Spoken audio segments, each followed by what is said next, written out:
So as I thank you individually, I come here to thank you personally for your participation. This event is the third in the Senate Caucus on Foster Youth Speaker Series. As some of you may know, the idea of the Senate Caucus on Foster Youth came from young people. They approached us and asked us to create this caucus as a place where the voices of older youth in foster care could be heard. The issues facing older youth in foster care are of course complex and span the jurisdiction of many congressional committees, and it's because of this spreading out of the issues that involve foster care and young people over so many different committees of the Congress that this caucus was formed to kind of bring the ideas together in one forum, even though we don't legislate. The caucus was also created to break through the barriers that are involved with the process here in Congress and for other reasons. Senator Landrieu and I created this forum so young voices can be heard regardless of this cross-jurisdictional lines. We're also results-driven.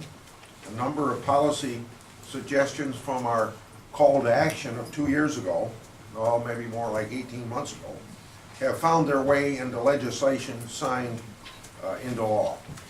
Today's event is consistent with the goals of the caucus and hopefully will result in policies that can improve outcomes for all young people in foster care. Today's topic, domestic trafficking of foster youth, is a difficult one, yet it is an issue that we cannot ignore. Domestic trafficking often occurs when a girl is targeted as vulnerable and is subsequently preyed upon by criminals seeking exploitation of her. Girls in foster care, because of the trauma that they have sustained and because they lack meaningful connections, are particularly vulnerable to the advances of predators. Often the predator is the only person who pays attention, offers support and validation to vulnerable young adults. The fact that they are so susceptible to being trafficked is a reflection on a systemic problems inherent in our child welfare system.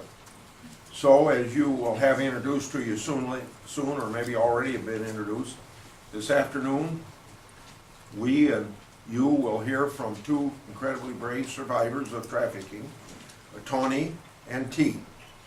They have beaten the odds, escaped the life, and are now working as mentors with older girls who have been trafficked or at risk of being trafficked. I want to commend the courageous young women that are speaking to you and coming out and being models for others, for being willing to share their story with us. You're an inspiration to us and many more people not in this room.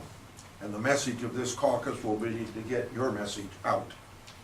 We will also hear from individuals connected with law enforcement about the challenges they face when these girls enter the juvenile justice system. For girls who are connected to both the child welfare and the juvenile justice systems, there are very few alternatives for placement and services.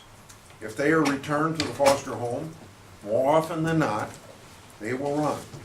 On the other hand, incarceration and detention seems an inappropriate message for these young girls, that they're criminals and not victims. And also, in most cases, incarceration fails to connect these girls with the medical and psychological services needed. Finally, we will learn about programs that offer alternatives for these young people. These alternatives, while new and not widespread, may be models for child welfare and law enforcement groups across the country. As we listen to the stories of these girls and learn about the breadth and scope of the trauma that they've endured, it is important to always keep in mind that these are our people that we need to be cognizant of, people that are sometimes just forgotten about or, in a sense, lost to society. They are not the sole problem of the juvenile justice system. They are not criminals. They are girls who, because they were removed from their homes and placed in the foster care system as wards of the state, are uniquely our problem, meaning collectively as society operates through government agencies. The failure to address the needs of these girls is symptomatic of the failure of a current welfare system. We lack an adequate comprehensive strategy to address their victimization.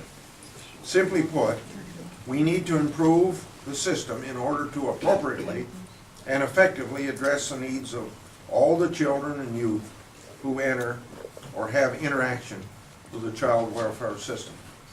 As we work over the next few years to enact comprehensive child welfare reform, we cannot neglect to include strategies to address the root causes and solutions to the domestic trafficking of girls out of the foster care system.